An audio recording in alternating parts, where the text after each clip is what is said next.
This is the Situation Room, the only way to start your day. Advocate and governance and policy expert Joshua Nyamori is here. Good morning. Good morning. How are you doing? Fine. I'm happy to join you once again. Karibu Sana, good to have you here. Thank you. Also joining us is Bosco Mutegi Kiura, who is a political analyst and governance expert, also here this morning. Bosco, good morning. Good morning to you. Hi. Thank you for having me. Thank you for being here this morning. Yeah. We're going to get into a couple of things. There's too much happening at the moment. And of course, taking a political skew, we'll look into some of those things today. But Dennis is going to welcome you first with today's proverb. Yes, today's proverb comes from the country Sao Tome and Principe, right? So it is a country located, it's an island nation in the Gulf of Guinea off the western equatorial coast of Africa. It is composed of two main islands, Sao Tome and Principe, along several smaller islets. But the proverb that we get today, everything has a beginning and an end. Everything has a beginning and an end. Okay, how would you interpret that? Everything has a beginning and an end. You know, I come from a community that over the years, over 300 years, migrated along rivers and lakes and finally settled along Lake Victoria. So rivers begin from somewhere and they end somewhere. And when they end, they don't die. They simply get into, when a river hits the lake, it just becomes part of the big water. So, relevant to the moment, we have come to an end of an era. One of the most significant demise just happened in this country. But I think it's the beginning of a new phase in this country. And I think it will be a phase that will be defined significantly by the grief that this country witnessed in the last 2 years. Well. So somebody said, I think there's a song that says, "Kwe sera sera." Whatever will be, Will be. Yeah. Yeah, so we come to the end, but it is also the beginning. Yeah. Kira, Yes. how would you interpret that? Everything has a beginning and the end. For example, in life, we are born, we go through life, we grow, we get to our peak, we make decisions, we enjoy. In the end, you die. And if you also think about a business, or a business has a curve. Starts with an idea, comes up, grows, comes to the peak, then starts coming off down. If you're a musician, for example, you use always the best time that you're the best dancer during that moment. But say the best dancer always should leave the stage, knows when to leave the stage. So more or less, everything that starts, and in the context that we are in at the moment, about someone like Raila Odinga, he has had his best, and he has done what he has done for this country, and it had to come to an end at some point. Though people never expected, it had to. Yeah. Well, Interesting. Everything will always come to an end, and then there will be a new beginning. So I guess then that is the question. Is there a new beginning? And we'll start with you, Wakili. Is there really a new beginning, or do we see things just continuing the way they normally would? And I say this coming off the premise that now in Bondo, people are trooping in and out of Bondo every day. There's an announcement about which politician and his or her horde of people will go with them, and there, I don't know how many bulls. Where this might be cultural and it must be traditional, is it just a visit, or is it a continuation of what politicians would normally do? And so we say, if one thing ends, another thing begins. Is this a new beginning, or is it a continuation of what used to be? We are going through a deeply momentous moment. Political, historical, and very personal. Then there are people who knew the Right Honorable Raila Odinga in very different, prisms. And so you have seen, family members mourning, personal, those who he touched, who are not family members from across the country. But we also see religious groups. So you see Legio Maria, you see the Catholics, the Anglicans, you see the Muslims going there. You also see politicians who go there for probably political reasons or political inspirations. So what am I saying is that Raila Odinga in death became bigger than the person we met. We suddenly realized that we had an opportunity for all these 8 years to spend our lives around a great human being that probably each and every one of us realizes that we did not do enough. We did not touch enough. We would want more, but he's no more. But at the same time, those of us who had opportunity, I spent quite a bit of my time around him between 1998 in student leadership all the way to around 2008 in youth leadership and civil society and in ODM leadership and there is a way in which Raila would inspire. Okay, in it all, he also had contradictions that sometimes made him get into disagreements with people. But you realize that in death, almost everybody, including those who disagreed with him, appreciated that the last 8 years witnessed not only a great Kenyan, but a great Pan-Africanist and a great citizen of the world. And so my view is that what we are seeing at Kang'o, Kajaramogi, is not ending soon. If you thought it was going to end soon.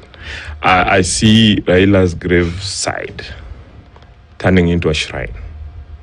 And for years to come, we will still see people going there for different reasons. We will see tourists go there to learn about the political history of the country. We will see politicians going there to get political inspiration. We will see history students going there to learn history. And we will see probably, all cadres of Kenya going there and getting their own inspirations. And I think Raila will still be great. I mean, we have had greater leaders die in this country.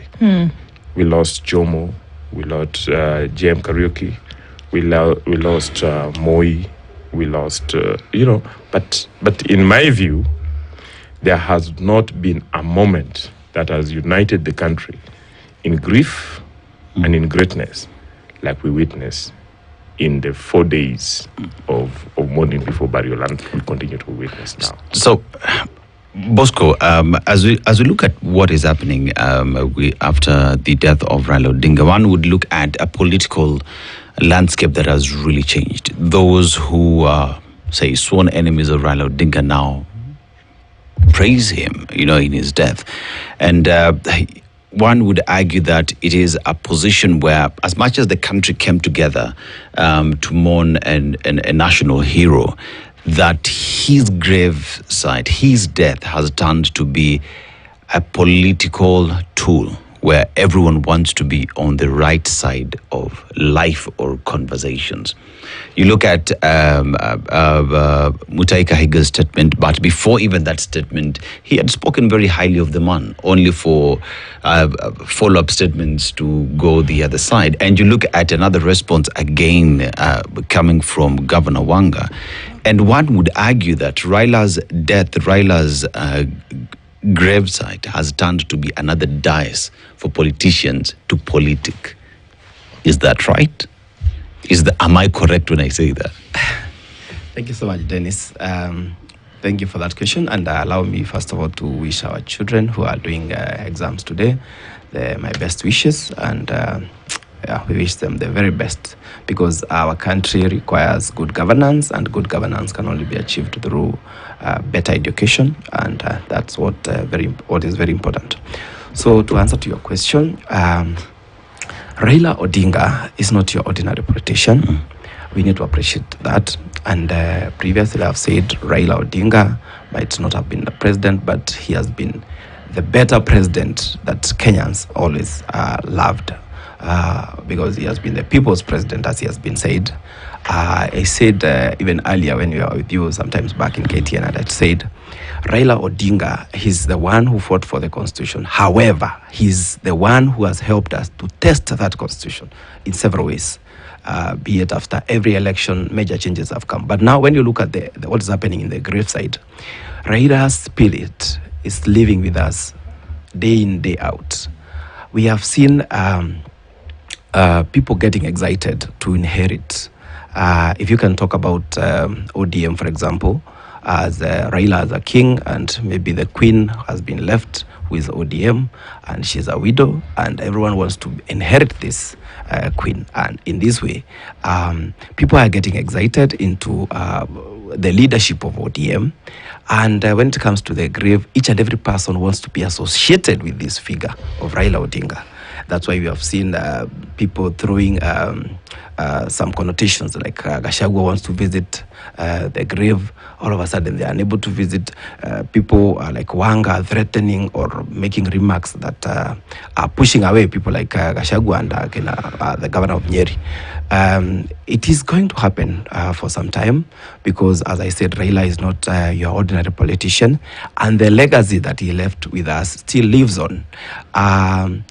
What is very important, I've heard people say that Raila has not been able to prepare his succession plan, which I disagree, because if you look at ODM, for example, people like Ababu Namwamba, who were there previously, they were able to come to the level of where even Sifuna is today.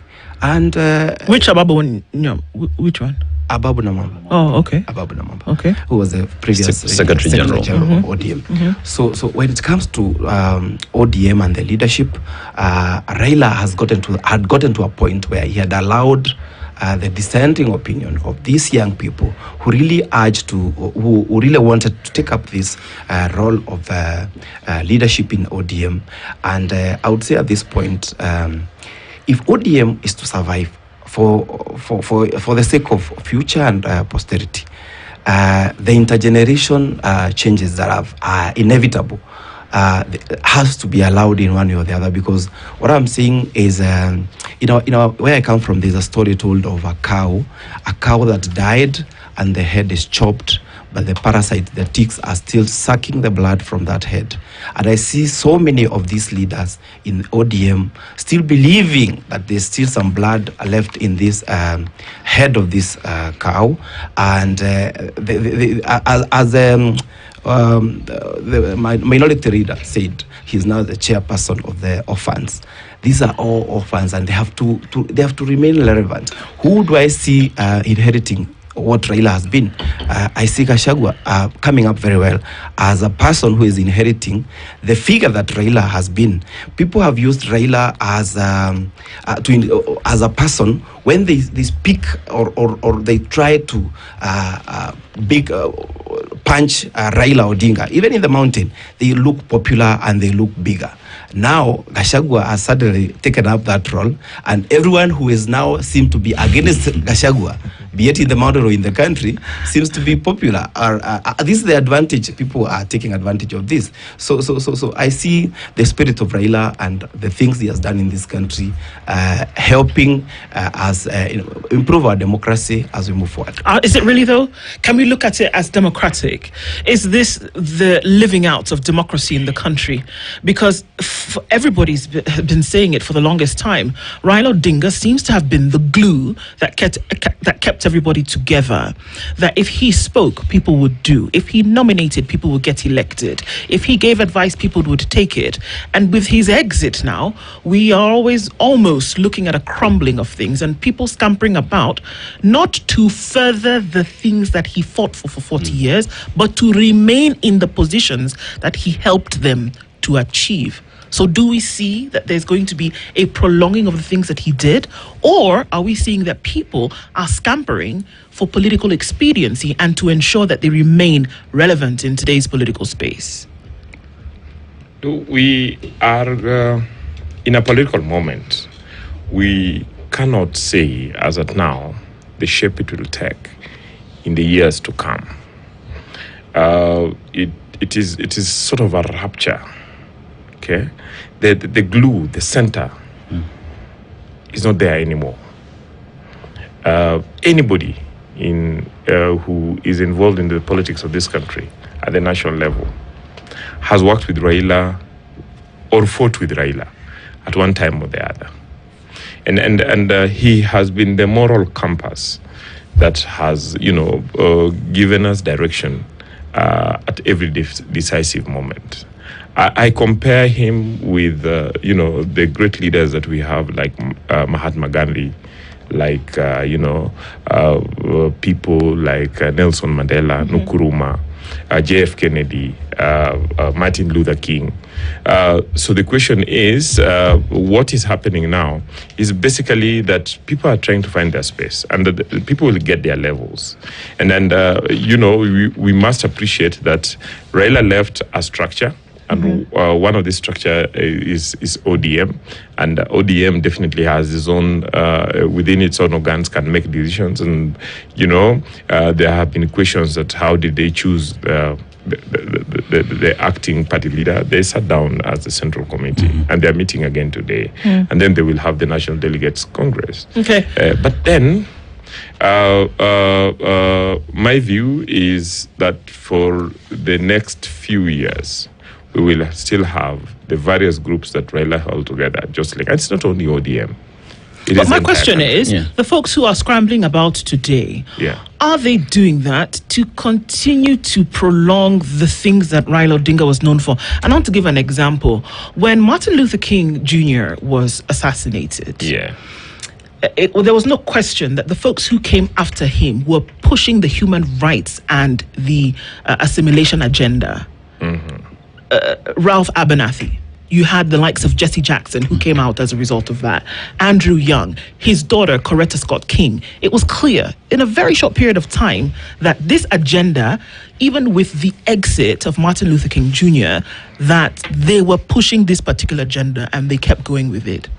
Whereas you can't compare apples and oranges per se. It's the principle of the thing that we are looking at now. And what we see with the flocking, the imagery is very poignant, that the flocking of people to Bondo, is it to grieve? And I'm speaking politicians specifically. Is it to grieve or to show that they are together in this to help them move on this electoral scale? That's my question. That are we seeing that really people are trying to continue to perpetuate the things that Raila Odinga was known for, or to insist on the Constitution? Bosco said that because of Raila Odinga, the Constitution was put to a test. Will we see that these individuals who are here are actually going to continue doing things like that? Or are they there to say, okay, rats on a ship and we're all scrambling about who's going to hang on, kind of thing?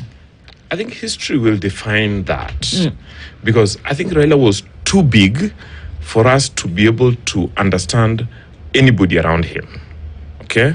So that it is now that we will understand who the other people are.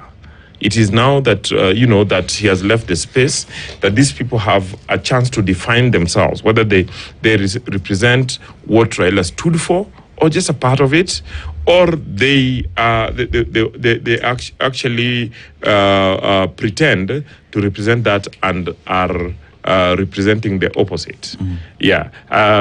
That's what I think. But my view is that Raila was like a big fig tree, with its root deep in the soil, taking all the water and all the nutrients and covering the sun, so that you could only exist by attaching yourself around it. Okay? And so what then happens is that it is now that the fig tree has fallen, that we will start seeing growth from underneath. And we will be able to define which of the growth will be strong enough, which kind of growth we will have. So my view is that we can define that probably in the next 2, 3, 5, 10, 20 years, and historians will write about it. But my view is that there are always people within the system that are able to represent part of the great leader. They might never represent the whole of the great leader. For instance, if you take Nelson Mandela,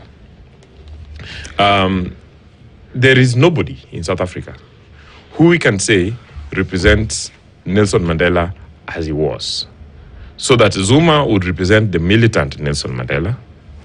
So that this was this president that resigned, that had to be forced to resign, Thabo Mbeki, represented the ideological and the intellectual Nelson Mandela. And so that the current president actually represents the Mandela who was willing to make, to make peace with other people and be able to, compromise. So we are going to see that, but I don't think in the next few years we are going to see another Raila. Let me hold you to that, Nyamori. Yes. Who are we going to see it with? Because by now you'd have started to see the underlings of this. That you should be able to then pick people and say, well, you know what? And also with you, Bosco, we should be able to see. It should be clear. I go to a biblical example. I have so many examples this morning. When Moses was giving up his ghost, there was no question that who was going to take over. Because they had already started to rise. It was clear who he was essentially going to hand over the staff to. And you started to see that Caleb was sent out to go and see what was going to happen in the land of, I think, was it the Assyrians or who? And then they came back and they said, yes, it's a land flowing with milk and honey. Others said no, that they were men the size of giants. But it was clear who Moses was going to hand over to essentially lead the people to Canaan, Joshua, those guys. It was clear. So who now can you see there must be? Was it a right choice to hand over to a certain person? Shouldn't it be clear by now who these people are who would represent different ideologies, who would start to come out or jump out from the woodwork? It's too early. Is it? Is it too early, Bosco? Too early. No. In the Moses times, leadership was inspired by God and then mentored by Moses. We are living in a democracy. They were men. They were humans. They were, they were humans. Yeah, they were humans. But then we are living in a democracy in which ultimately there must be power jostles, and ultimately the structure will choose. It's a very different times. Is it too early, Bosco? Very different times. What I would say is this. First of all, I want to be very clear on the fact that ODM is now 20 years old. If they want ODM to collapse today, during today's meeting, let them allow it to be a monarch. That if it's Oburu, then if it's Raila, then it comes to Oburu, then maybe Winnie. And for them to survive, for ODM to survive, they have to allow what Raila Odinga had already come up to allow people like Sifuna and Babu Owino. Simply put, Babu Owino right now is the undisputed kingpin of the Luos. I can say that because let's not hide ourselves behind. Sometimes there's what we say from where I come from, those napier grass. You hide in a napier grass. You don't want to say what is happening. The truth is, the right person to have spearheaded this political party are people like Orengo, people who believed in the values, in the principles of Raila Odinga, the principles of inclusivity, fairness, transparency, change of constitution, fighting for the people who are marginalized. And Orengo has been very clear in that, and has, even when Raila Odinga was alive, he had always come out and said, you are in broad-based, but me, I'm with the people. So if you look at the speeches made during Raila's funeral, most of the people who are there, if you look at people like Bandi, Pio Andai, these people are orphans. And even if they shout as much as they can, you have seen Bandi. Instead of just articulating his issues as he has always done, these people are frustrated, these people are orphans. That's why he's able to shout, to make a point. And even if they shout or whatever they do, as long as they make ODM a monarch, it is going to die. ODM is going to be like Ford Kenya moving forward. And even if they agree to go to the broad-based, as they have already, all signs are indicating to that, that is going to cost them. Let me say this. If ODM is to position itself with the trends that are happening with the Gen Zs, the young people, and things like that, perhaps it's the time they think about allowing these young people who have a different opinion in the party. They are saying, yes, Raila Odinga has left us, but we need to have our views need to be accommodated. And at the end of the day, they need ODM needs people like Sifuna. And once Sifuna, Babu Owino leaves this party, they will be left with a shell. You know, we're talking about ODM as a party. We're talking about a party that was built by one Raila Odinga. Yes. But the question up to now that you've not been able to answer in this room is the political class that we have today. Yes. Are they living as per the aspirations of Raila Odinga, a free and a democratic country, respect to the rule of law, inclusivity, ending tribalism? You know, the political class that we have today, those that are appearing on Raila Odinga's resting place, those that are now speaking up after Raila's death, Yes. are they out there for political expediency to maintain the positions they have that one would say they go to those positions because of Raila Odinga? Or are they speaking the way they're speaking because they believe and trust on what the man said? They are not. You know, sorry. Yeah. Sorry. One, I would want to encourage Bosco not to define Raila in such simple terms. You can't define Raila in terms of Luo or in terms of ODM. He was much bigger than that. He was much bigger than that. And you know, my view is that Raila was a moral compass. Raila, what we could see in the next few years are leaders representing various aspects of Raila. Mm-hmm. I doubt that we will see one leader that represents the sum total of Raila Odinga in its various facets. Okay, my view is that this moment gave us an opportunity to speak about the life of the man, to speak about his beliefs, to speak about his accomplishments, and there should be inspiration. So, especially to the young people, I would expect that out of reading about Raila, out of talking about Raila, we will see new revolutionaries, okay, about the future of structures. We are yet to see. But I am one person who does not begrudge what ODM has done because they had to stabilize the ship. And I can tell you that few people know, you know, Dr. Oburu, for instance, is a man underrated.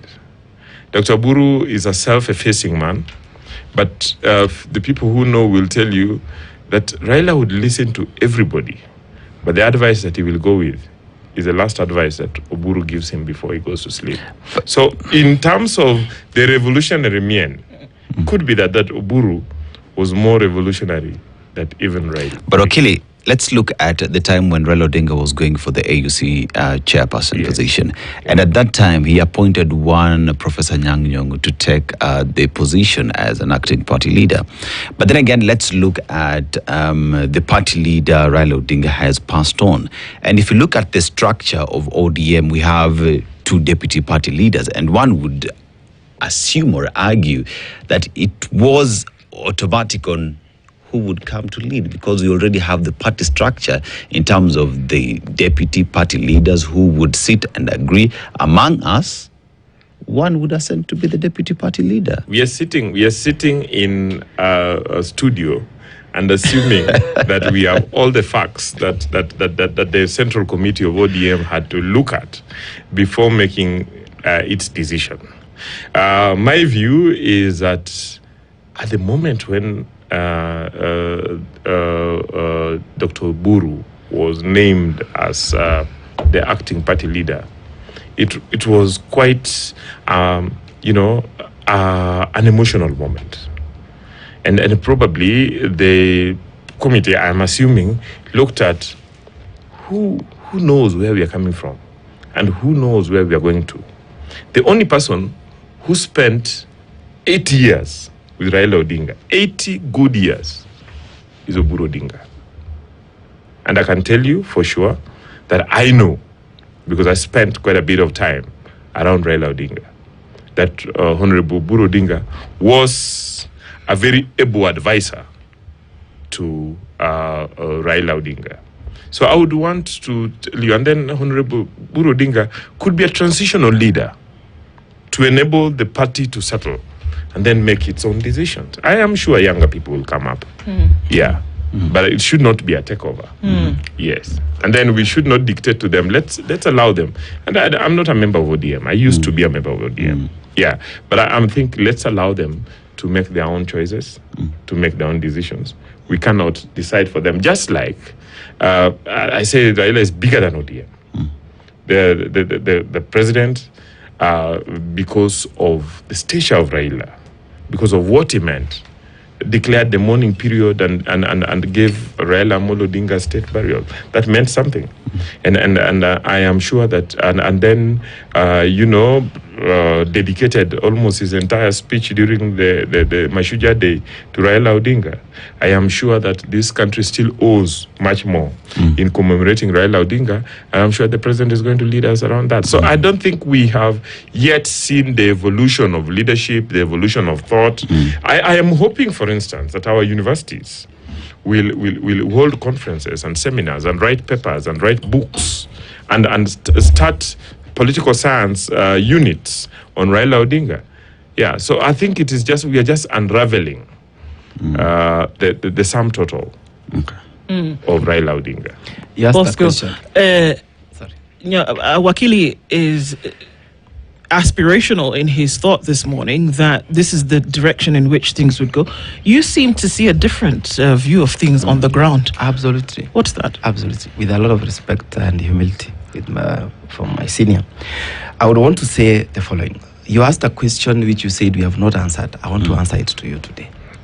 That the people who keep mentioning Raila's name, the people who keeps going to the grave, are doing it for political mileage, purely political mileage. And I would say this, and I've just given an example, and I've said the person who seems now to be used by some Kenyans, also some politicians, for the same reasons they have used Raila previously. And people, if you ask a lot of people, when Raila died, they were mourning because they expected Raila to be that voice, that whistleblower who spoke when the government is money is being looted, when the voice people require someone to go to the streets. Raila has always been there. And they said, some people argued, they never wanted Raila to be president per se, but they were happy as long as he was in the opposition. Someone who is coming up very strongly is Gachagua. And I've given an example of Wanga. Wanga has come out attacking Gachagua, saying he's this, he's that.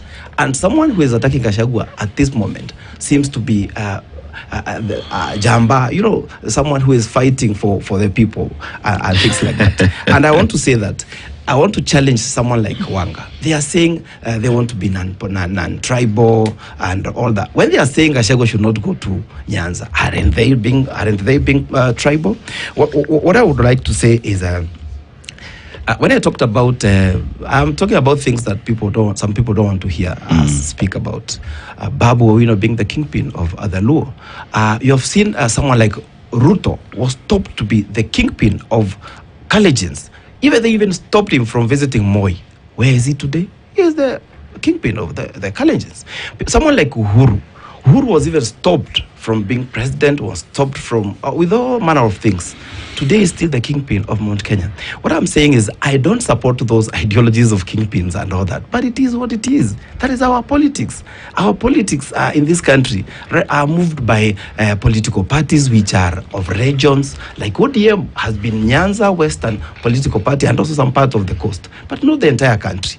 But if now even they want to increase the ODM to be a bigger and better political party with the entire country, they have to allow this intergenerational transition and allow these young people at least to take some leadership position and see how far they can push this ODM. I will not be surprised in the coming reshuffle if I see Winnie or Raila Odinga Jr. in some of these positions. I will not be surprised if I see Winnie in the leadership of ODM. That would be a plus to ODM. You mentioned, you mentioned appointments in government positions. Probably. Why would that happen?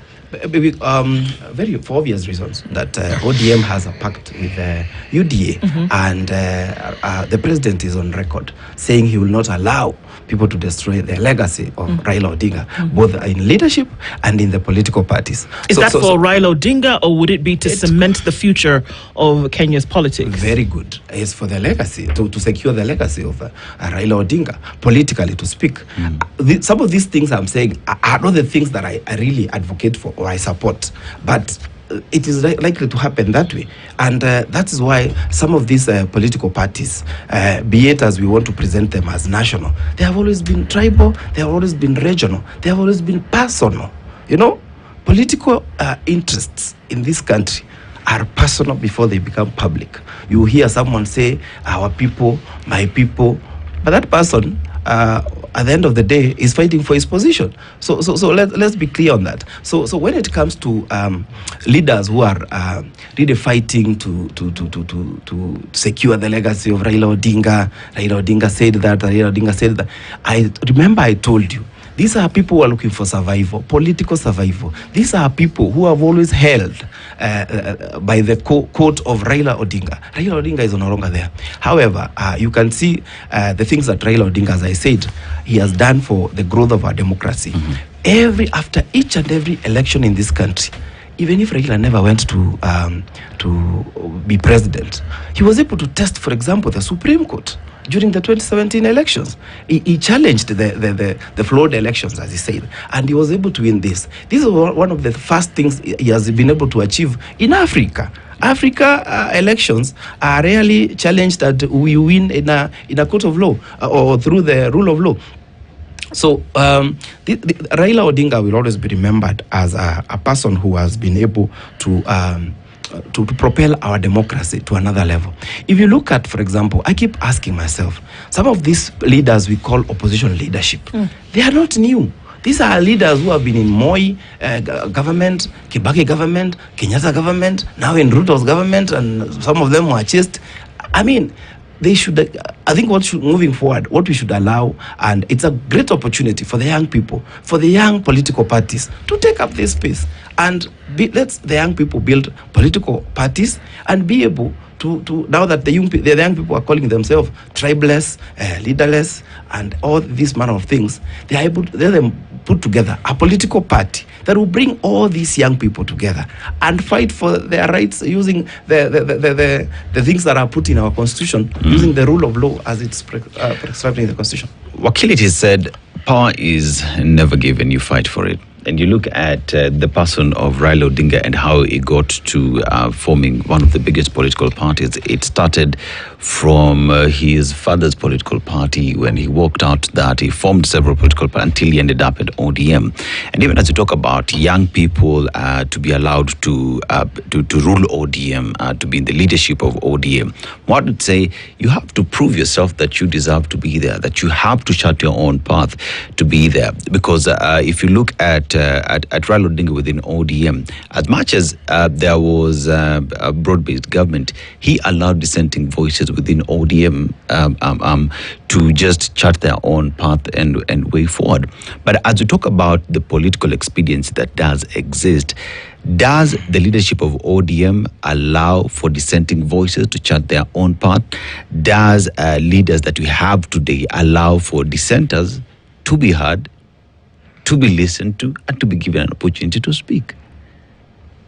You know, in politics, we will always have two sides, two extreme sides, and these extreme sides will clash. And in the clash, we will have synthesis, and we will have a synthesis arising from, the clash of those ideas.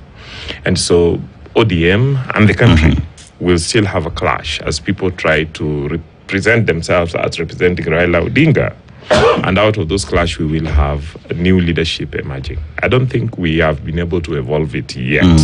I would want to dissuade Bosco that looking at Raila from prism of Gachagua is an insult. Trying to discuss Raila Odinga and discussing Luo leadership is an insult to history. we are standing at a moment of greatness, and I want to repeat, and I want to, say that these young people who are angling for position, definitely they need to be given opportunity to, express themselves, to try what they can, but then they should know that it takes time for leadership to grow. People think that Raila probably emerged in 1992 when he became the MP for Langata. I invite these young people to read Baba Femi's book, Enigma of Kenyan Politics, and then to read Raila's own book written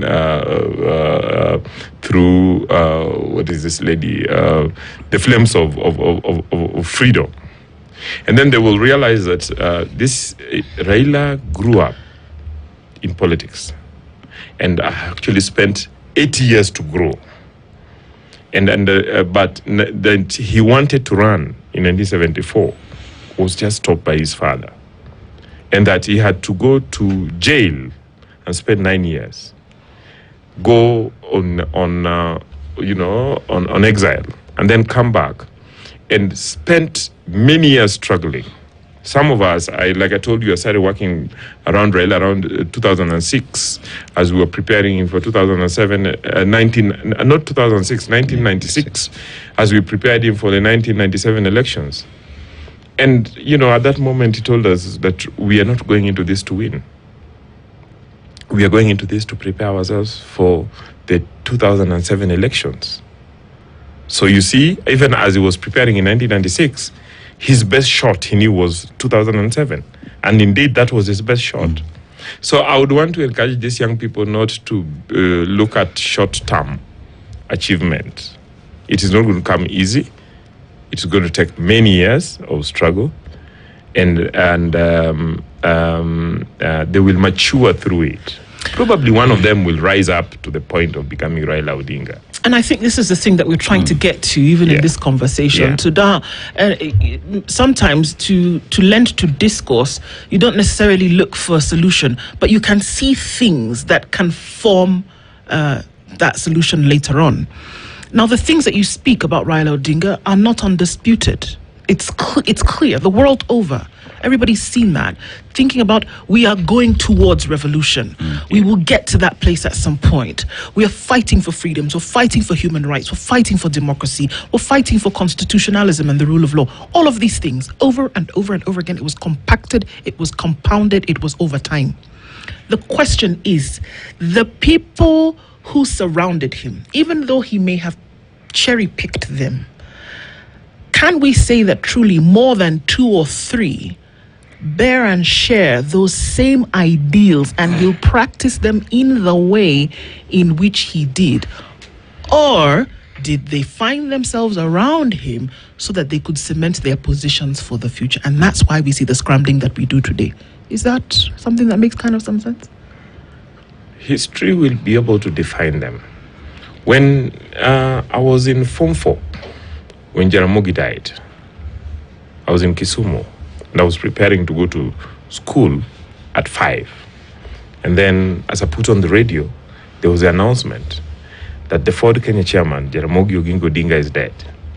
We did not know, we did not imagine that anyone amongst the people who are surrounding him could fit into his shoes. Jaramogi was too big at that moment, okay?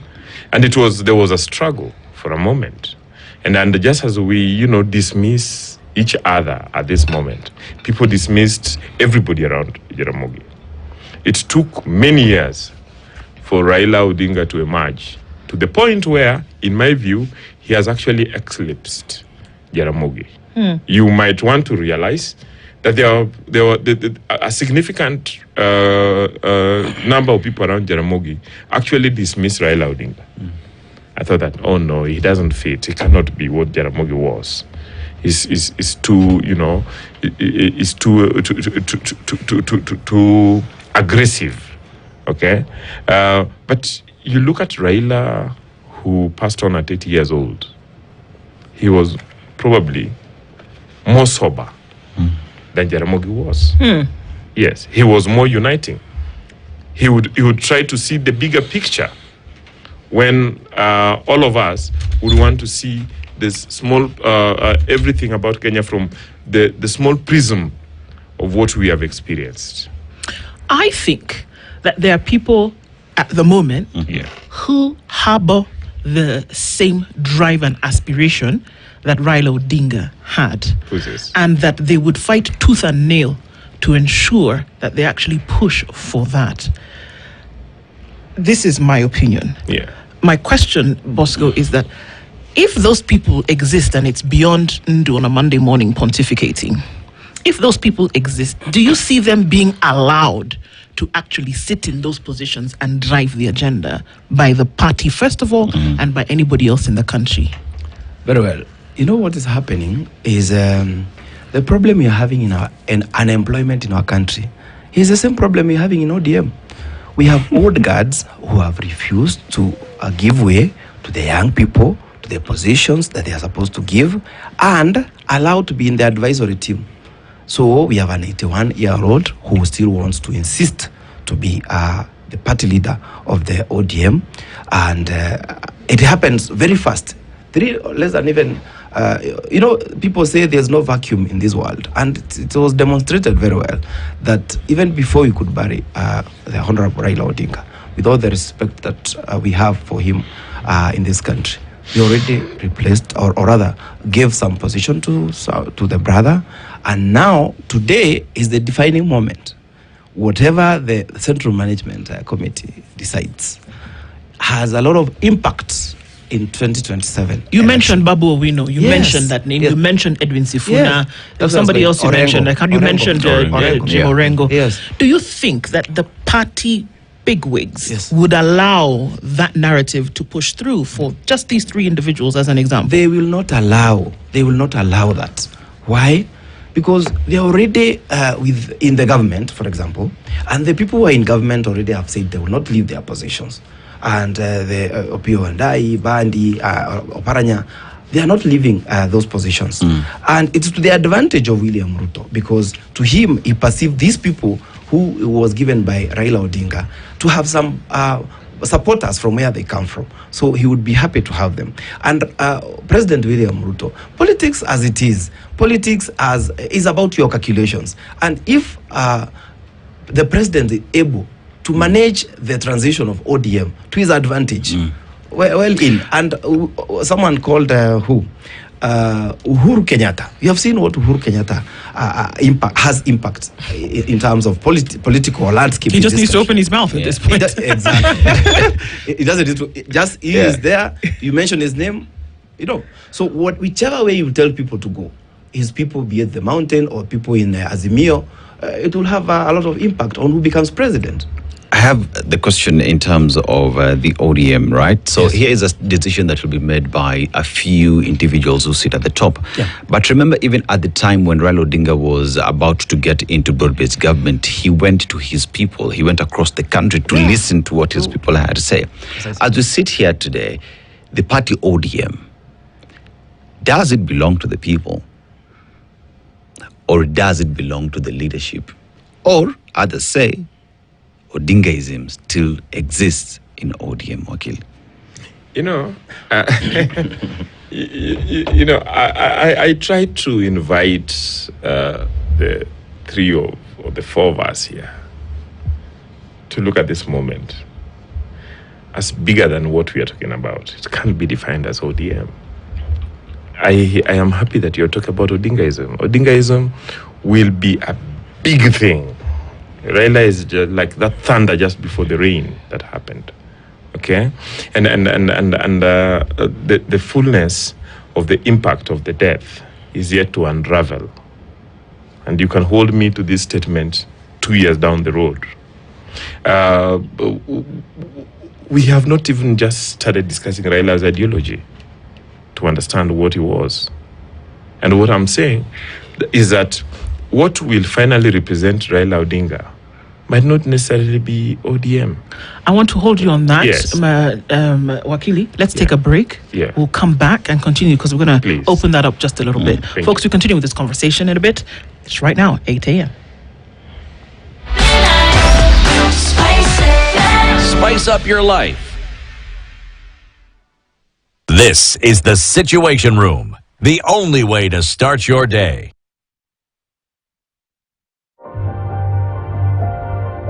My skin is my identity, my strength. It's unique and deserves care made specially for me. Nivea Radiant and Beauty Even Glow, enriched with 95% pure vitamin C and pearl extract for visibly radiant and even-toned skin in just 2 weeks. Nivea Radiant and Beauty Even Glow. Skin is for celebrating my shade of beautiful. Nivea is for skin. In a world drowning in half-truths, in whispers that masquerade as facts, how do you find the real story? You cut through the noise, you demand clarity. For decades, the Standard and the Standard e-paper have been Kenya's unwavering heartbeat. It is judged every word, every angle, bold enough to challenge and reveal factual above all else. But the truth isn't static. It evolves in every moment, and so do we. Presenting the Standard all-in-one app, your direct portal to real-time news, curated entertainment, and premium content. From the unfiltered truth of breaking stories to the depth of our exclusive investigations. From powerful podcasts that challenge perspectives to the complete e-paper experience in your hands. This isn't just an app. It's your daily dose of pride in Kenyan journalism. It is the trust you deserve. Don't just hear news. Understand it. Live it. Download the Standard all-in-one app today. Be part of something bigger. The Standard. For generations, Kenya's unwavering voice. Judged. Bold, factual.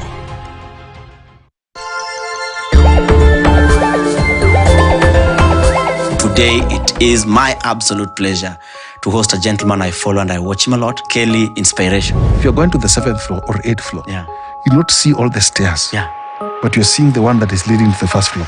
Climb it. Many people are stressed by the deadlines they've created for themselves. So know your reality. And construct your own bearing in life. The devil contributes very little in our failure. The higher percentage is ourselves. The enemy is within. I said it to myself. In this life, so long as money is still circulating, that it will not forever stay in someone's account. But you still have to spend it so that it circulates. And as long as money is still printed, one day it will locate my account.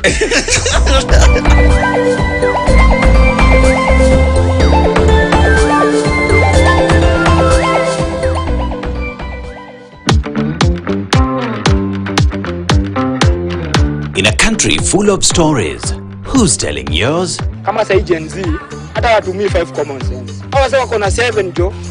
Hawa sasa wako na 7 senses.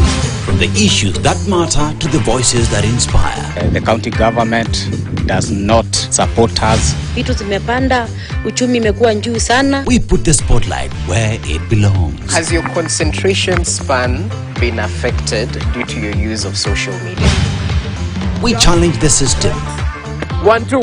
Celebrate progress and spotlight you, the youth shaping Kenya's tomorrow. It's about using your mind and shifting, being adaptable. It's not just talk. Naleta mic force, sababu wengine wana force mic, ma flows long tight, wezi on a short side.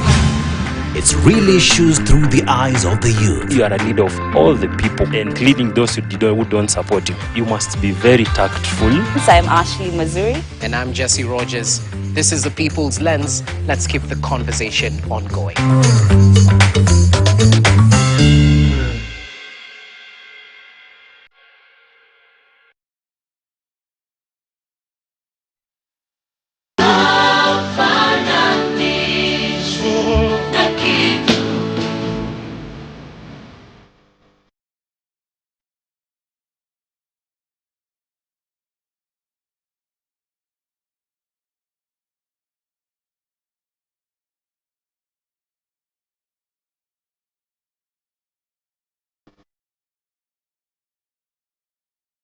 Dial *811*802# to get this as your skiza tune. KTN, ndio home.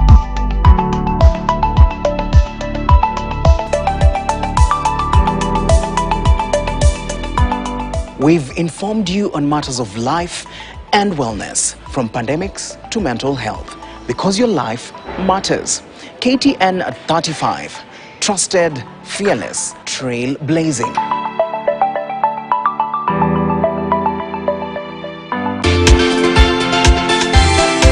Welcome to the Art of Living show, where style meets serenity and art.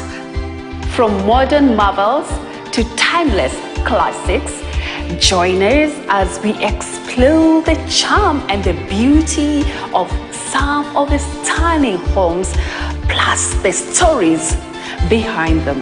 Behind this, there is so much sleepless nights, so much. If you're building a house to escape a landlady, then you don't need to build a luxurious house.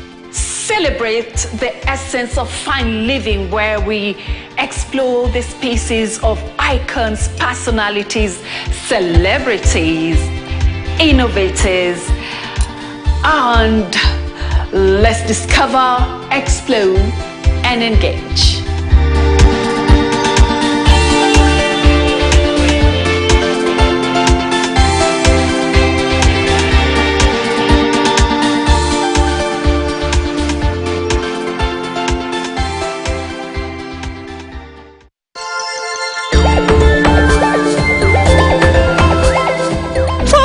Million Kenyans faced anger due to drought. Most farmers had no backup. Climate smart agriculture, a way that will enable these youths curb its problems even before it happens. Prevention is better than cure. Kenya suffered its worst drought in 40 years, leaving 4.4 million people acutely food insecure. If drought was the main cause, well, why don't we find a way to improve the infrastructure so that the drought is not yet there?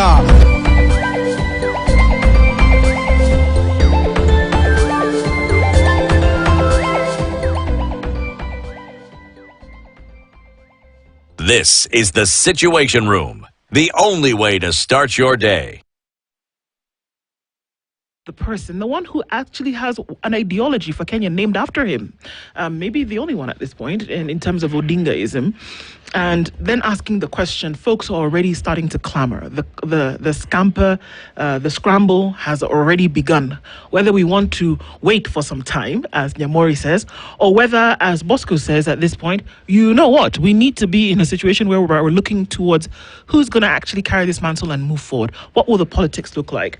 Bosco, you know what some people are saying? Yeah. Speculation is rife that as a result of the glue that held this party together, because he has exited the scene, that the party also is falling apart. Is it? Yeah, of course it's falling apart for this reason.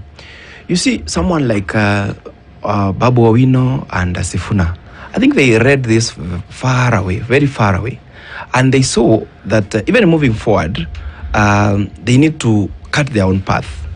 And I will say this, they had seen that they really want at some point, if these people will go the broad-based way, they need to cut their own path. And maybe you will see very soon ODM, Kenya Moja, some coalition or parties coming up. And I want to say at this point, and disagree with my senior here, that Odingaism to me is what is called fanatism. Raila had both supporters and fanatics. Fanatics in this way. Someone who believes in Dennis and he doesn't care whether Dennis is wrong or right. Remember during the Katiba, the Constitution, we don't want to read the Katiba, Raila has read for us. Yes.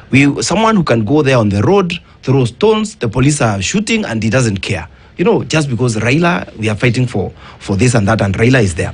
So that Odingaism, my colleague is talking about. But it was a powerful force, right? Odinga could stand up and say, we are not going to work tomorrow and we all stay at home. Raila is someone who could pull a crowd of 10,000 people with not paying them or anything, and they are there. That's what I'm talking about. Both supporters and fanatism. But that thing now, you see now, it's now being split into two. Whereby there are people who are in that ODM who feel that now we need to stand for the real values and principles that Raila talked about or stood for.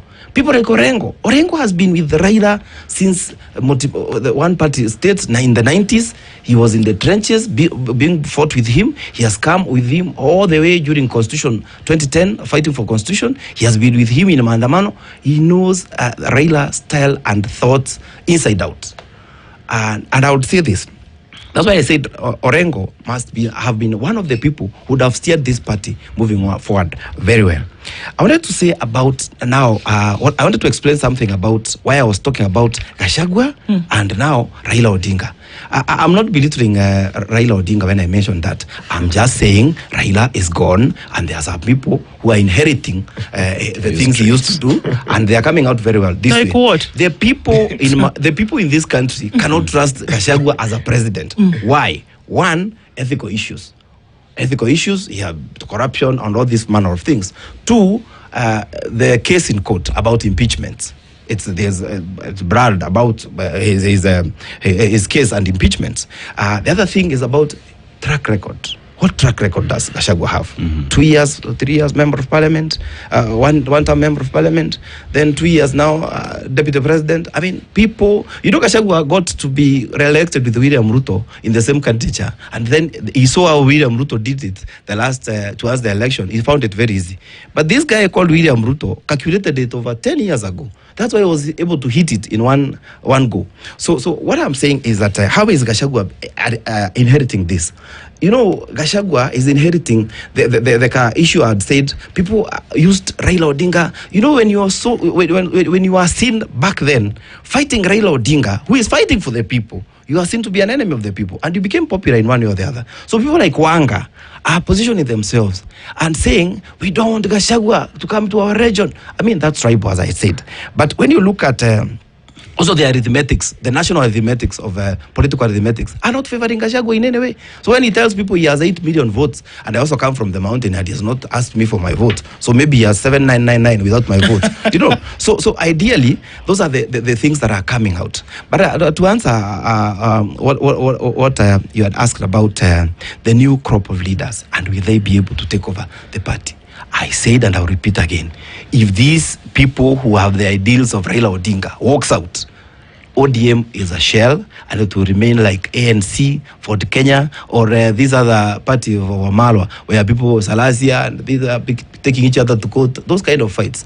But they have a great chance to transform that political party, to bring new leadership, take advantage of the trends of the young people, the Gen Zs, and move the party forward and rebrand maybe. Wakili, let's look at leaders who got to power. What many would say, like Bosco has said, one just needed to say, I'm supporting Raila Odinga, and you get to power. Sure. That you just needed to show up with Raila Odinga, and you're sure, especially in Luo Nyanza, that because Umondekana na Baba, you'd be voted in. So there is the issue of individuals who got to these positions, right? Because of Raila Odinga, but never built a profile around them to support them being there. And that now that Raila Odinga is no longer there, they are considered to be political orphans, because where else do they go? They never built themselves up. But there is the aspect of, like he said, Raila Odinga was the boogeyman. Yeah. You just oppose Raila Odinga and you're sure of getting to power. That is no longer there. Is Gachagua the new boogeyman?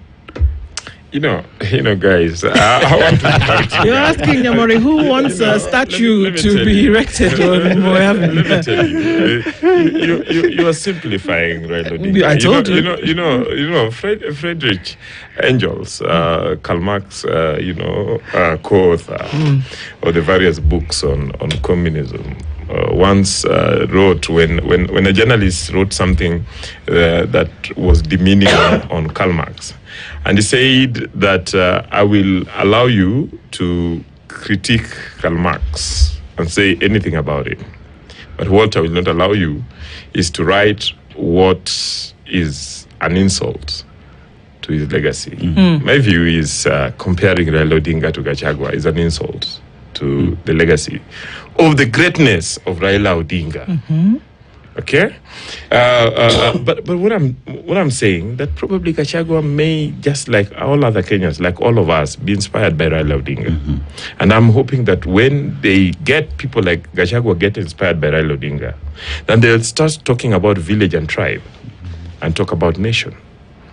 That then we will be inspired not just to think about Kenya as in terms of an opposition and a government, and to think about a nation.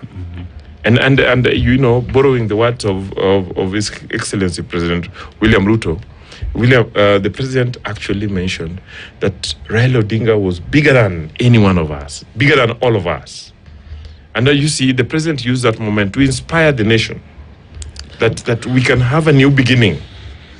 And it is not the moment for us to be righteous. It's a moment for us to, you know, borrow, to drink from the depth of the well that Raila Odinga represented. Okay? So what am I telling you about, you know, people who came to power because of invoking Raila Odinga's name or because of Raila Odinga supporting them? Raila was the consciousness of the nation, the consciousness of the movement that he represented. And therefore, if he decided that he then told his supporters that Ndu is a good leader, his supporters, because of many years of trusting him, would have no reason to doubt. Even if the person is absolutely useless. You know, the interesting thing about democracy is that ultimately that vote is made by the people. Okay? And if the people then make that choice, they own that decision. And it is these people who had decided that Raila Odinga was important to them and could represent their consciousness. And then my view is that everybody must now find his space. It is the moment for you to prove whether you really represented a Railaism, whether the people can still elect you because they think you are a Raila. And I'm thinking that especially in the various areas around the country, and it's not Luonyans alone, in the coast and many others, even in Nairobi, constituencies, wards, and counties that voted along with Raila Odinga. I think the Raila legacy will still define who will lead. I am seeing the next election, for instance, people losing on the basis that in the last 2 years since Baba died, we have not seen you representing what Baba stood for. There you go. Yeah. It took us an hour and 17 minutes, but there you go, Nyamori. Yeah. That it is clear, like what Bosco was saying, that it's hanging on to the idealism without sinking teeth into the realism of the issue. That what Kenyans want today, because this all comes back to the people. And so the question is, what Kenyans want? They want systems that work. They want adherence to the rule of law and constitutionalism. They want to be able to operate in their country under the leadership that is going to ensure that this conducive environment is made and kept for perpetuity.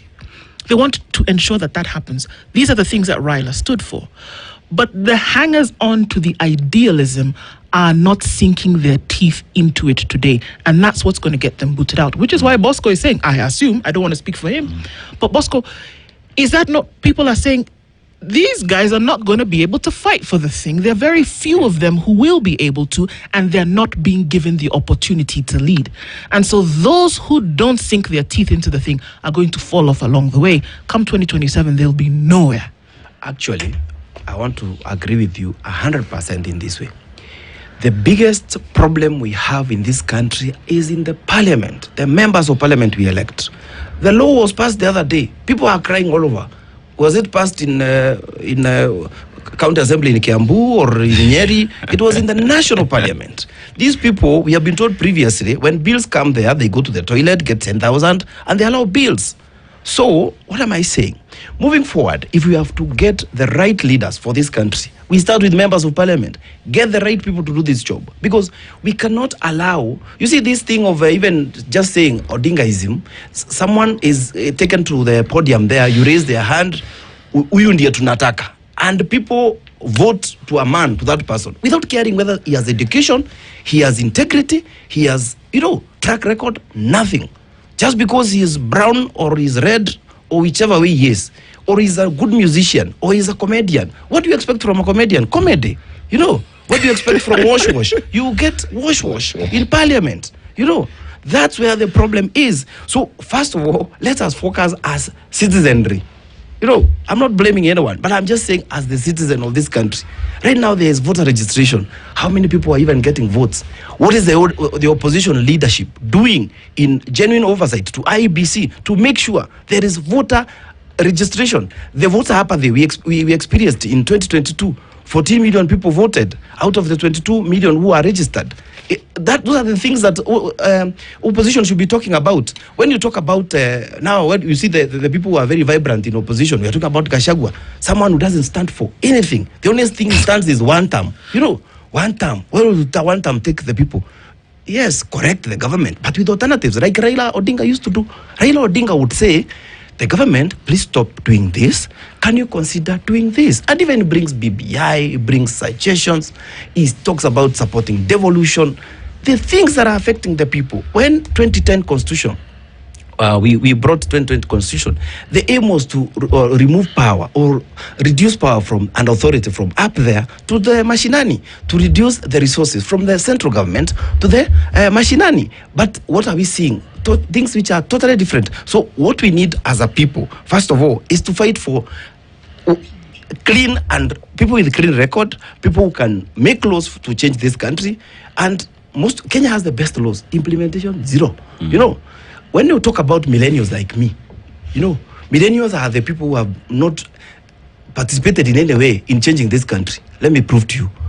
Raila Odinga, the people who fought for independence in 1963, they did their part. Raila Odinga, Kina Orengo and the rest fought for 2010 constitution. We have seen what Gen Z they have done in 2024, in 2025, what they are fighting for. What millennials did. Pushed the economy. Where? To where? Millennials, we sit pretty. When you see a fight there, you don't want to know who is being fought. You sit pretty and say, it doesn't concern me. It should concern you this time. We're starting with getting a vote, registering as a voter and voting in the end. Because now if we sit pretty and say, okay, the Gen Zs will go vote or the other people will vote, the voter apathy will still be experienced. And I will tell you, Dennis and Odu, in this by-election, expect extreme apathy, especially from those young people. Because, first of all, they are not registered as voters. And now you see in the by-election, they are not getting new voters. So what I'm asking the young people, please, I'm encouraging them, even in these by-elections, what you have been showing in the streets, Madamano and all, can you just prove it, show us by casting that vote? So I agree with you when it comes to, for example, in ODM, I can openly say, and I know my colleague here, Joshua, doesn't want to hear that. It has been a regional political party. It has been only in Nyanza, Western, and the coast. So ODM has a golden opportunity to rebrand, to make itself big and better. But now, the way they are going, which we can only almost even predict what will happen today. So if they don't allow the young people in that leadership, it is even a message they are sending to the younger people, the Gen Zs, that we are not, you people, you are not required. When you are leadership as young people, you're not required in this party, go look for somewhere else. And those chaps, if they go make it's good to be sincere. If these chaps go and make another political party, the likes of Sifuna, Babu Owino, and Amisi, if they make a political party, in a record 1 year, it will have over 3 million registered members. And they will shake this country. So it's the opportunity, even the president has an opportunity this time to take advantage of these young people and bring them to a side and see how we can... Is this therefore, Akili, a Damascus moment for leaders? I would not just want to talk about ODM to be specific, but as leaders, is this a Damascus moment for them to talk to Wananchi, those who depended on Raila Odinga's court for them to get to power. It's an opportunity for them to go to talk to their people, for the people to understand them, away from being supported by Raila Odinga. Is it a point as well in Kenyan politics that we think of the Mwananchi service delivery, so that when anyone who gets to power, if it's in parliament, you do your role as expected of you, without thinking that in 2027 my hand will still be held by Raila Odinga or by William Ruto or by Rigathi Gachagua. And to the citizens, is it about time that we equally interrogated each and every individual that you are voting to these offices? You know, we as we look at that, we need to look at what did Raila represent. Raila was a social democrat. Raila believed in the people, participation. Raila believed that services should deliver to the man in the streets. Raila believed that governance systems should work. Those are the things he preached. And so it behoves us as a country to continue pursuing that. And I'm hoping that as we, try to discuss Raila's consciousness, that we could try and inspire ourselves. And this, in my view, is not a moment to blame each other. It's a moment to inspire ourselves. And there are such moments. There are few moments. If we lose this, it will take us probably another 50 years to get such a moment. And I want to invite all of us in every platform that we are in, not to compactualize Raila into small pieces, Luo, ODM, and so on, but to look at him as this big inspirational leader who represented a certain consciousness of the nation and that can take us forward. And that we start building new leadership, we start building new consciousness, and we start building, strengthening our structures or building new structures that can take us forward. And I think the state funeral was an opportunity for us to do that. You had, for instance, how? Let me tell you, it brought you had certain leaders saying that, for instance, in our region, we had never seen a state funeral. There was something quite symbolic in that. Government, police, and army, if we tell you about the experience of 1966 Kisumu massacre, about the 1980s and now 1990s, and the deaths and the injuries, government and police represented subjugation. For the first time, we saw government, military, and police saluting to the masses as part of mourning a national icon. It's sort of, the president and the military were telling the people that you, as a people of this region, we see you, we recognize you, we honor you, you are part of the country. And I think that goes to the rest of the country. That Raila gives us an opportunity to find ourselves as a nation, and then and start building a new nation. I would want to, invite Bosco and the young people that he's talking about, that it is a long path. We should not be in a hurry. We should be able to define what we represent.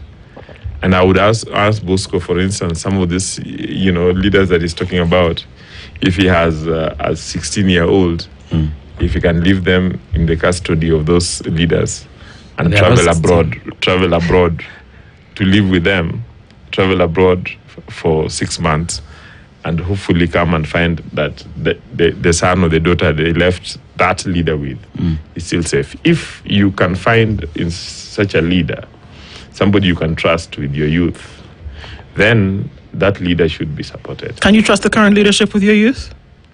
That is the question we should ask ourselves. I'm asking you. That is the question we should ask yourself. I'm asking you. I am thinking that I can provide my own leadership right now. Today, and I've got a duty. Under the leadership of President William Ruto, can you trust the country's youth under his leadership? I trust my children with President William Ruto. You do? Yeah. My daughter is sitting exams today. I heard you in the morning mentioning that your daughter, your son is also sitting for exams today. I believe in the policies. And first, before I trained as a lawyer, I trained as a teacher. And I believe that President William Ruto has proper policies that will take this country forward. Because kids are sitting exams today, we've moved from one place to the next, or Not there's necessarily. leadership because an Not exam that was necessarily. scheduled Not- when CBC education curriculum system was set in place in 2018 December and then came into fruition in 2019. Are we saying that because of the leadership of William Ruto that we are now able to see an exam taking place? I don't understand the connection. Not necessarily. Don't get agitated. No, I'm not. I just want to understand. Don't get agitated. Don't get agitated. I'm not agitated. I want to understand what you're saying. My point is, President William Ruto has moved towards uniting this country. President William Ruto came in when CBC had certain crises. You remember he set up a task force to try and look at some of these things. Not all of them have been addressed. Yeah, they've just been looked at. quite a number of them are being addressed. Some of them are big challenges. For instance, we have a big challenge within the universities. It will take a while for them to be resolved. But I think that the mechanisms that they are putting in place is to finally resolve them. My view is that rather than being dismissive, we need to find time to understand them. We need to be able to offer our views to try and improve them. We need to try and influence. And I think that is what Raila Odinga stood for. Raila, at the point where he was dying, he was not telling us to tear down the state. He was actually telling us that we need to join together to build this state, even as we call out leaders. Okay. I think Bosco, you guys have asked about can we trust your children with the current leadership. I'll just go and ask, can you even trust an adult in the leadership? That's precisely. Before we get even to children, because you see, when you talk about Raila being a social democrat, what does that really mean? Do we understand the subject of being a social democrat? You know, that everything is equal across board, that everyone is given an opportunity to prosper. You know what I mean? But here's a situation where, do you trust the leadership today, even for an adult? It's very difficult because we see what is happening. Kazimaju, you know, we see what is happening today with voter education that is not happening yet. Civic education should happen from IEBC. I mean, where Kenya? Where are we today, Bosco?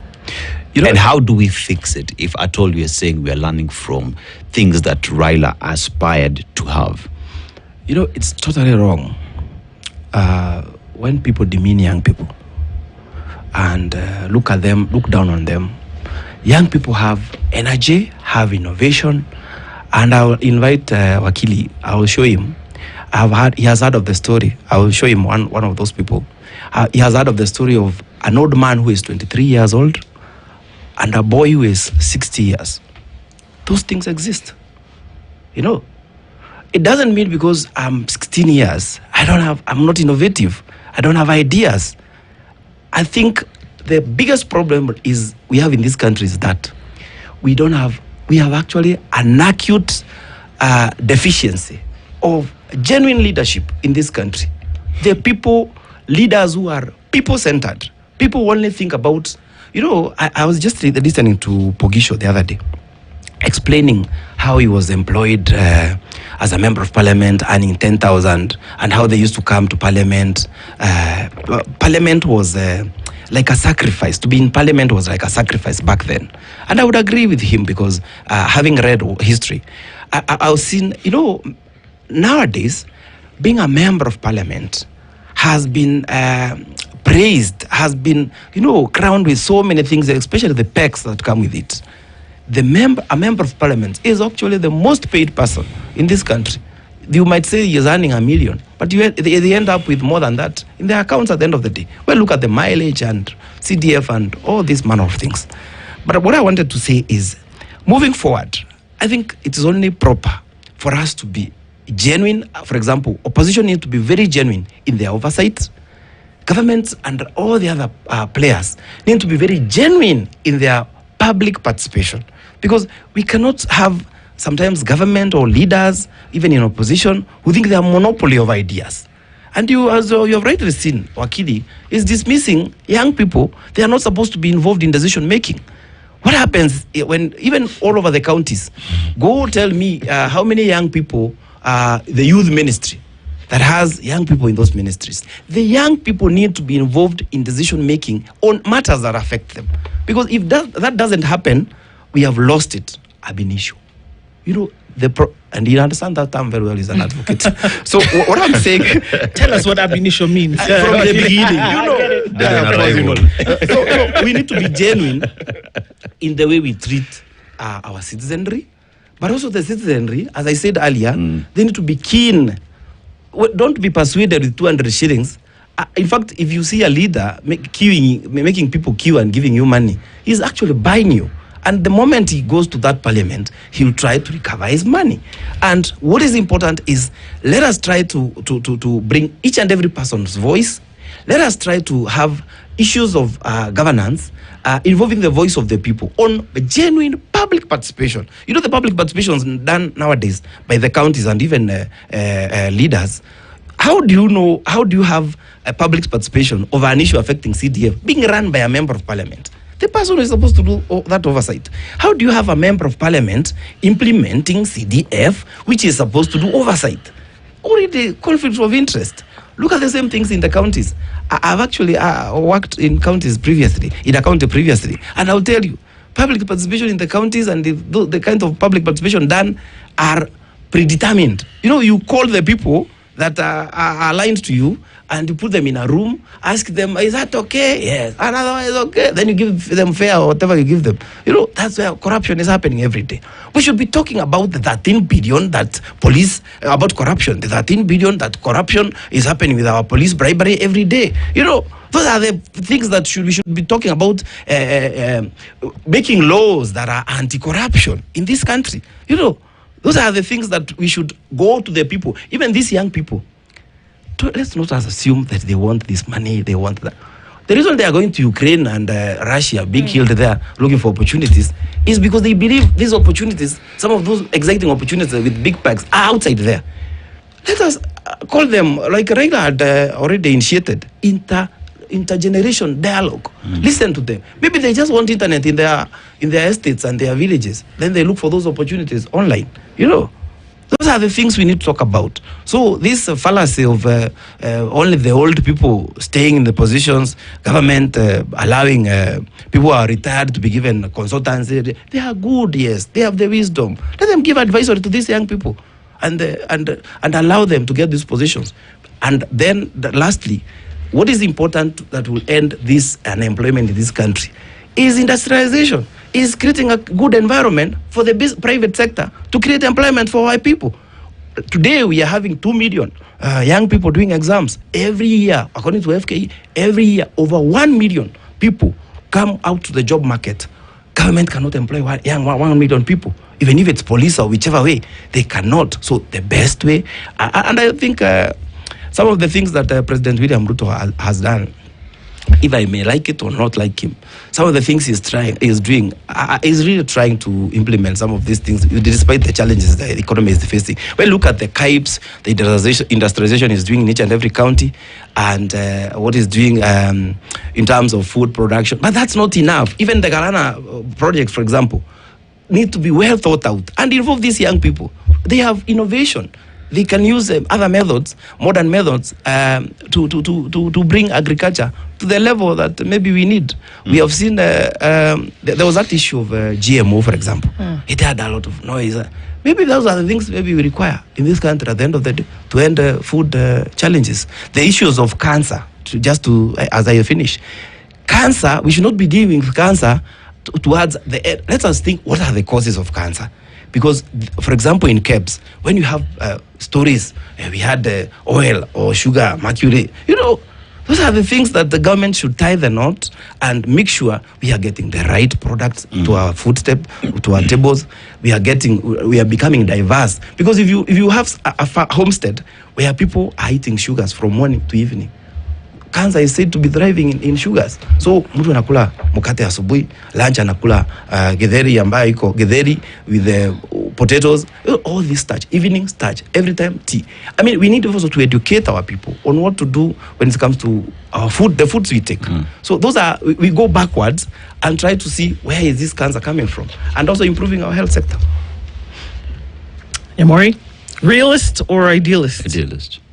I'm trying to frame Bosco, and I can place him. At some point, he's talking about young people. Sometimes he's telling us it's Gachagua that represent the conscience of the nation. I don't know, but then in my view, I still want to go back to the subject matter, Raila Odinga. And I think Raila told us that in this country, we need to build infrastructure. He talked about industrialization. He talked about agricultural production. And I think we need to focus on those. We need to, as part of, getting back to the consciences of the nation, try and find out really what did this man want. You see, when he demolished houses, for the development of the roads, he was blamed. But many years after that, we are celebrating that he was able to open up Nairobi and other parts of the country. And then so we have opportunity, for instance, to build the Rironyu to Mau Summit Road. Let's try and focus on those. Let's unite the country around those, because I tell people, for instance, that roads are not just infrastructure. Where roads is a determination of who you want to give opportunities. It's only those that you give roads that get opportunities. Let's build our education. Let's build our agriculture. And I'm hoping that these young people that we are trying to encourage to be the Railas of tomorrow will know that it doesn't come easy, and that they'll have to struggle over the years. They will have to fail and stand again, and and they will have to reach across the aisle and shake hands with their opponents if the nation is to move forward, because no single group can be able to single-handedly move this country forward. So I would want to invite Bosco and the rest of those who believe in what he's talking about, that let's join up together. Sure. But as we do that, let's not dismiss anybody. Because if we dismiss anybody, then we lose part of the nation. And whenever we lose part of the nation, we are not able. All the moments when we have been able to bring this country, we have moved this country forward, is when we have moved from our narrow positions and reached out to each other and reached compromises. And those compromises have been better than what we had before. When we were having the constitution, there was a lot of argument of those who thought that we need to throw it out simply because it didn't represent everything we wanted. But at some point, we had to make compromises. And when we made compromises, we have the 2010 Constitution. Yeah, we were able to move from the post-election violence in this country because the leaders were able to accept less than each and every one of them had wanted. So that is what I would want to tell the country, that Raila represented handshakes, Raila represented broad-based, Raila represented nationhood, Raila represented, nationalism over regionalism. So let's inspire. For instance, the young kids who are sitting exams today, I am hoping that when they finish there, as they sit there, they are inspired by the man Raila Odinga. And when they get there, I'm hoping that if I ask my daughter, so what inspired you as you wrote your exam, she will tell me that, what she heard about Raila Odinga during the morning period inspired her that she will have to work hard and know that she's not going to get it easy. But I also want to urge, especially the young people who are doing exams today, that it really doesn't matter. Let them do their exams. It really doesn't matter what the results would be. the fact that they have reached this level, they have an opportunity to move forward in different paths, and not everybody will follow the same paths. You know, we grew our children and try to, at young age, we want all of them to be engineers and pilots and all that, but not everybody can be that. But we need to, convince even those who don't get it that they could still be that, following different paths, or they could still settle for other careers. Shouldn't the message be, even for young people who sit exams today, or those who go into school, shouldn't the message be that there is a right way to do things, and then there's a wrong way to do things which we shouldn't follow? So it doesn't matter whether it's education, it doesn't matter whether it's government, it doesn't matter whether it's social justice or human rights or rule of law or governance, that there is a right way to do things, and that there is a flow in which things ought to follow. We shouldn't be saying, well, just do your exams and it shouldn't matter what the outcome will be because everybody's going to go all over the place. There should be a path that even people, whether it's a 3-year-old, 6-year-old, 9-year-old, who are 10-year-old, that they should actually start to understand that there's a right way to do things, there's a right way to be governed, there's a right way to be led, and get away from this idea of at leastism, which is another ism that I've made up. When I talk about it really doesn't matter the outcome of this exam, okay, is that we push our children, that we want them to emerge top of their classes. And in doing that, we sort of, put so much pressure on the children that, and when they don't achieve what they expected, then they get frustrated, okay?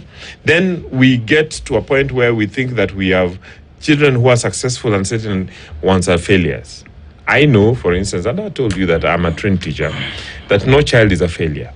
Only systems can fail, okay? There's no child, once a child is born and goes through education, that child will continuously absorb knowledge and experience, and that child at any level should be able to find something to do. Okay? And we need to encourage our children that after their exams, they will actually be capable of moving forward to build their careers. And it doesn't matter the path they take. Exactly. I want to look at the man Raila Odinga, right? Yeah. Briefly. Yeah. In his death, we saw a country that was united, a country that spoke of flowers of this man than when he was alive, Yeah. And the greatest lesson that we would say would learn from that is the greatness or the power that we would have as a country united and speaking in one voice, as a country united in saying no to corruption, a country united saying no to police brutality, a country united saying no to leadership that does not serve them, and knowing and understanding the constitution that there is. So in terms of just looking at Raila as well and the decisions that he made, that those who say as much as Raila Odinga did some great things for the country, their mistakes, their failures that he equally had, because man is to error. Gen Zs today say 2024 we had the government where we wanted them to be. We had an opportunity to change the country, but because of handshake, we lost that opportunity of changing this country. And that perhaps would go down the history as, depending on who is looking at it, as one of the failures of one Raila Odinga. But that notwithstanding, how then do we look at all these sides and say, we have learned that there is an opportunity to build bridges, right? Yeah. There's an opportunity to shake hands. Yeah. There's an opportunity for Kenyans to be united, not just when someone passes on, but even before that, celebrate them and equally make Kenya a country that ought to be. Bosco. Thank you, Dennis. Moving into the future, let us be genuine to each other. Let ODM make the right decisions that are aligned to what values of Raila Odinga were. Let the opposition also be genuine in their cause, be it oversight. Let us appreciate the reconciliatory tone that Raila Odinga taught us. Let us appreciate the forgiveness. Mama Ida talked about her looking at Raila and warning people not to inherit Raila Odinga's enemies, because, and also there is this senator from Western Gishu who had once said, siasa pana weka kwa roho, because one day they are here, the next day they shake hands. So moving into the future, let us look at a reconciliatory tone. And I want to invite also people like Wanga. Let them allow Gachagua to go whichever part of the country he wants to go. He is a Kenyan. There's a constitution well enshrined. Freedom of speech, freedom of movement. Let that be allowed. That is what is going to bring unity to our country. So when you start demarcating countries, the parts of the country that you should not cross that line, I mean, that will not help us as a country. Also, as we move forward, let us encourage our young people. Now they are doing exams. One of the mistakes that our parents did, and even us, we could be repeating the mistakes, is telling our child, when he's in grade 1, you need to be number 1. Then in class 8, you need to get A, secondary, get grade A, then get a what? A job. Let us run away from that. Let us encourage our children to do whatever they will get. They can even be self-employed.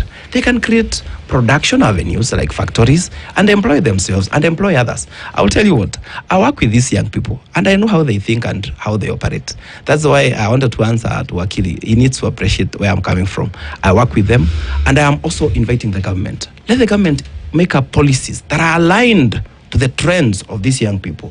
The young people, they don't want the conventional way. They want to, let the government appreciate dress code, for example. They want to come in jeans and some labeled t-shirts like Huduma number, Huduma centers stuff. And also appreciate sometimes they don't need to come to the office. They can work from home if some of these things are easily doable. Because I have worked with them, and I'll tell you, a Gen Z will come to your office, will come to your workplace.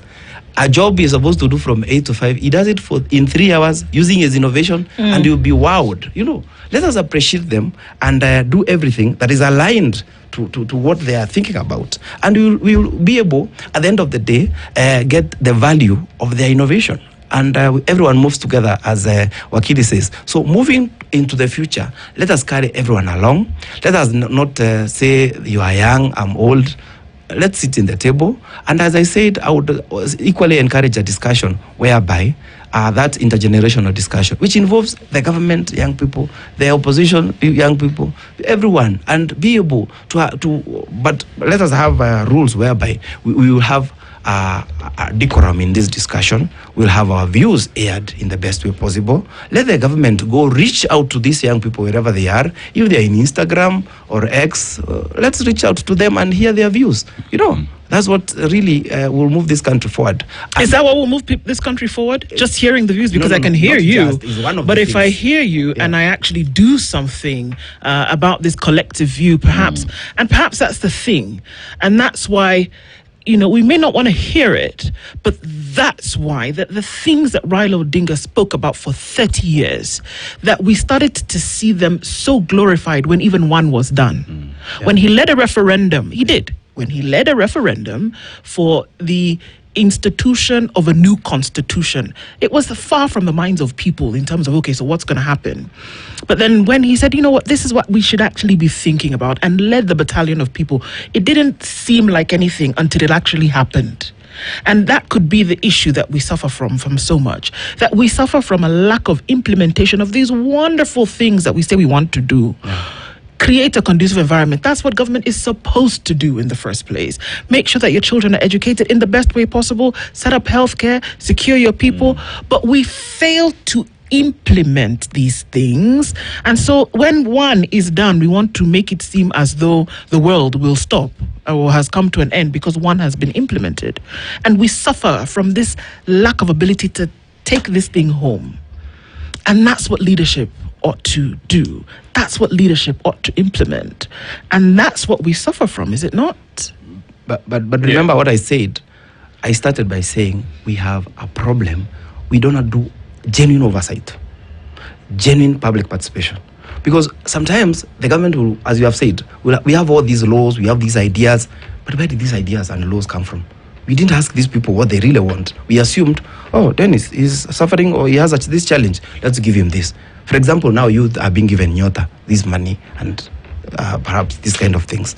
But I don't know how that public participation was done, and we really need to involve them. That's why my point was very simple. Let us get these views as much as we can and make policies that are aligned to those views. And also, now once we tell them we need this to be done, let the young people be accountable to their leader. Let the leaders be accountable, and the young people will call them out on good governance, on everything that they need to do. Lastly, Kenya is run by rule of law, and if you elect someone in office, you expected that after 5 years is when the next election is. Let the people get votes. Even if you occupy, you go where, the best and the easiest way is to right now get the vote and wait for those leaders you want to remove in 2077, because now that will give us peace. Yeah, okay. Yeah. My view is that Kenya is moving forward. Some of us lived through the 1980s and 90s, and I know that we have moved forward in terms of governance. We have moved forward in terms of education, in terms of healthcare. I think we have very good policies. I agree that we have certain areas where we need to improve on implementation. But then for us to do this, we need to come together in a discourse, not fight. And that we do not need to be dismissive of the leaders who are there. These leaders represent who we are. We elected them. They were not forced on us. And so we have another opportunity in 2027 to make a choice. For now, we need to support them as we hold them to account. And we need to give our ideas. But as Raila Amolo Odinga... Who do you give ideas to? We need to give our idea. The constitution. How would that work? Yeah. Remember what public participation looks like, even established by members of parliament themselves, and that there's no framework for public participation, essentially, that's being followed from members of parliament themselves. So what you have is a slapstick kind of methodology when it comes to taking in public views. So when we keep saying that the people need to be involved, how exactly should that work? The issue of public participation has been, canvassed in court quite a bit. And the courts have given principles of what should define public participation. That there cannot be a specific prescription on how far, how deep, and how wide an issue should be canvassed. It depends on what the issue is, depends on who the stakeholders it depends on the impact that it would involve. But it should be broad enough, it should be deep enough, the quality should be such that it carries along the voices of the people. So then the question that we need to be continuously asking ourselves is that our decision making carrying forward our aspirations. No, and that's the answer. And it just does not depend on leadership. Leaders, anybody who is in a position of power would want to have a discretion. It also depends on us as the people. It depends on the civil society to help. This public participation forums are advertised. Sometimes you realize that you go there and there are only 10 people who have attended. And then after the law has been enacted, you hear the members of the public complaining that we didn't know that is happening. So we need to take our civic responsibility more seriously and know that it goes beyond just criticizing. It involves listening to news. It involves reading newspapers. It involves going to those forums. It involves giving our views. It involves tracking our views to ensure that our views are considered. Not all views will be taken into consideration, will be input into the decisions, but at least a consideration should be made of them. Indeed. Yes. So we have a responsibility. Right holders also have responsibilities. And we should be able to exercise those responsibilities. For sure. And it came from Nyamori himself when he says you should go out and get a copy of Kenya's Bold newspaper. That is the standard. So you want to find out exactly what's going on. So you can actually go ahead and do that. So thank you for that, because then you've reminded us that we can actually do that. And our conversation spanned quite a number of things. Then to be able to remember where the country is coming from and the direction in which it is going. Likely that we're going to see a lot coming out of even today's meeting. And a week is a very long time in the political space, a very long time. All these things that we're talking about have happened in the course of exactly 1 week. And then to be able to see it moving forward. We will never be able, we should never downplay the impact of Raila Odinga on Kenya's free space. And of course, many narratives continue to form around many of these things. We want to thank you very much, both of you, for joining in on this conversation with us this morning. It forms part of discourse. It forms part of thinking for folks to then be able to really interrogate and to weigh and to measure as we go into the next unforeseeable future, which could be tomorrow, for all we know. Joshua Nyamori is an advocate and governance and policy expert, joined by Bosco Mutegi Kura, who is a political analyst and governance expert. Thank you for being here this morning. Thank you so much. Very much. Good morning. Koigu Almere joins us in the hot seat at 9. Good morning. Spice up your life. This is the Situation Room, the only